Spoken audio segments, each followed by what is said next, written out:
When I was a kid, I once made a paper plane that was so big, I went for a ride on it. What happened was that I was at the park and I threw it, and as I let go, I jumped on it. I flew over the bit where we played football, and then over the pond with the island in the middle. And what was great was the way the people looked up, like that, looked up at me and waved. I loved the way they waved. It made me feel good, the way they waved, yeah. The day hadn't been good up until then. I'd had an arithmetic test, and it didn't go very well. The landing wasn't too good, though. The plane came down hard and crumpled up. You know how paper crumples up? That's what happened. I wasn't what you might say hurt, just a bit shaken up. Some people came over and asked me if I was all right, and I said, yeah, no, I'm fine. And someone said, "You're not going to leave all that paper there, are you, Sonny?" I shrugged. A woman helped me crumple it up really small, and we put it in a bin. Then I went home, and my dad said, "How did the arithmetic test go?" "Not too good," I said.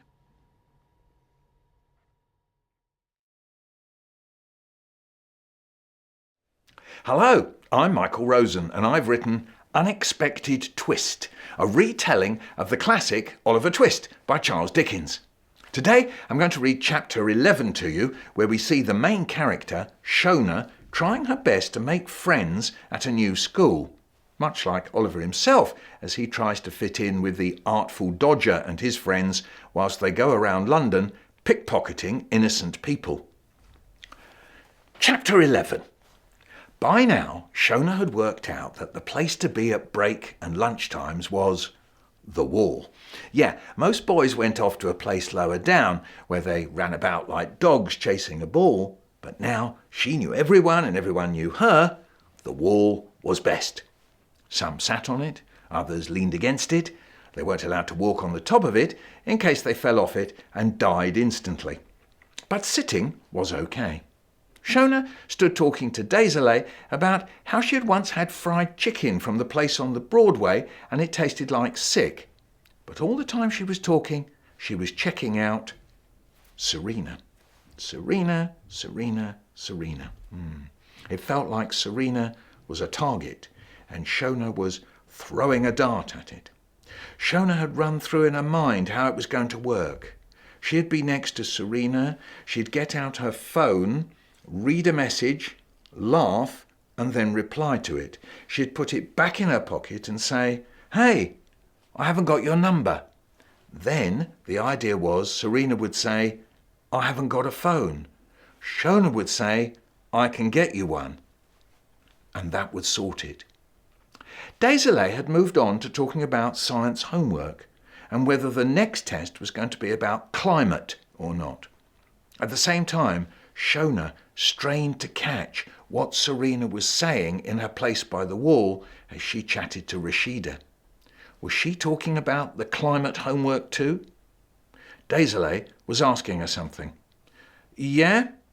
said Shona, not really sure what she was saying yes to. Just then, Shona noticed something. Serena's jacket was torn. There was a tear at the back, down on one side. Not a big tear, just a little L of a tear. Did Serena know? If she did know, then why was she wearing the jacket?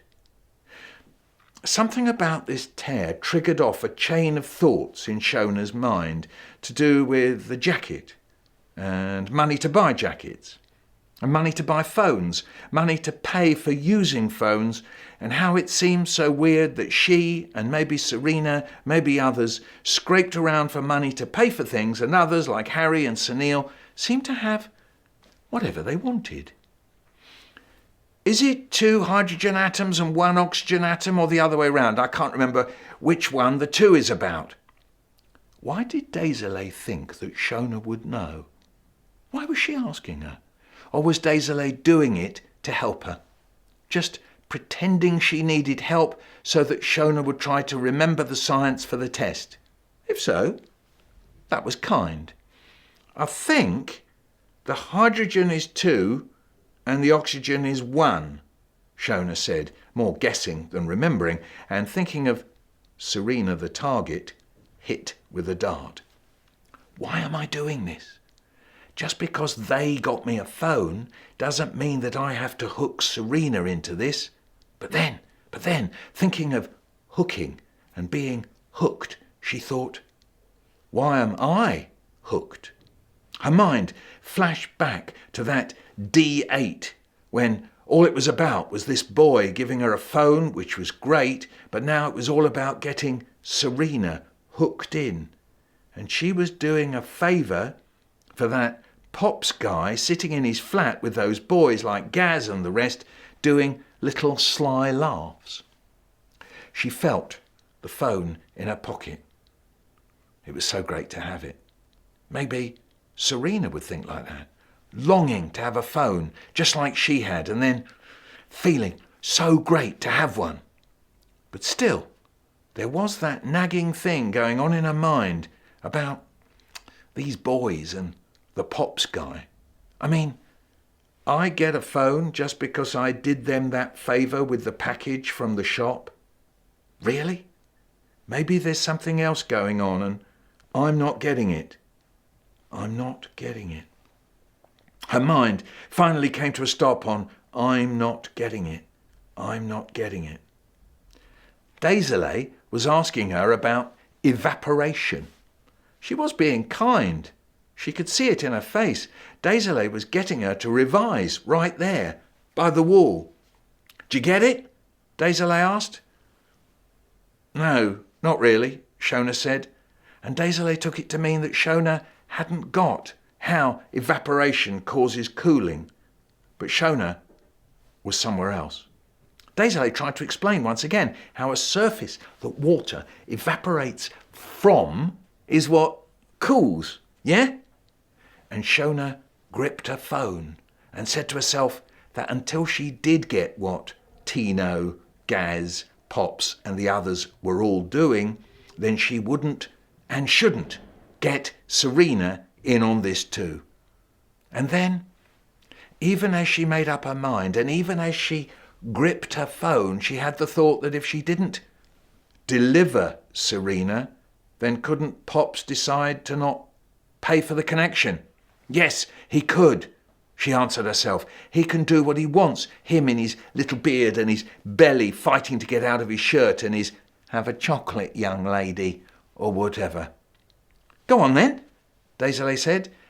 "Evaporation causes cooling," Shona blurted, summoning the words up from somewhere they must have stuck without knowing they had.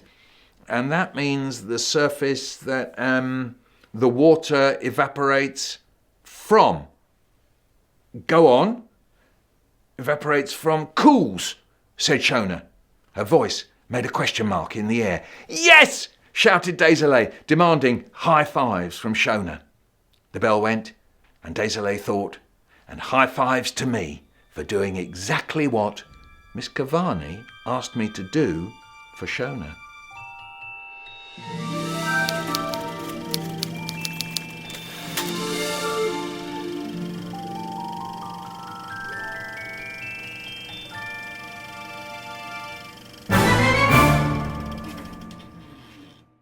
Now, it would be great if you subscribed. That is, you become a subscriber. Look out for the subscribe button. What happens, you see, is that I make new vids every few months, and then I post them up one a week for a while.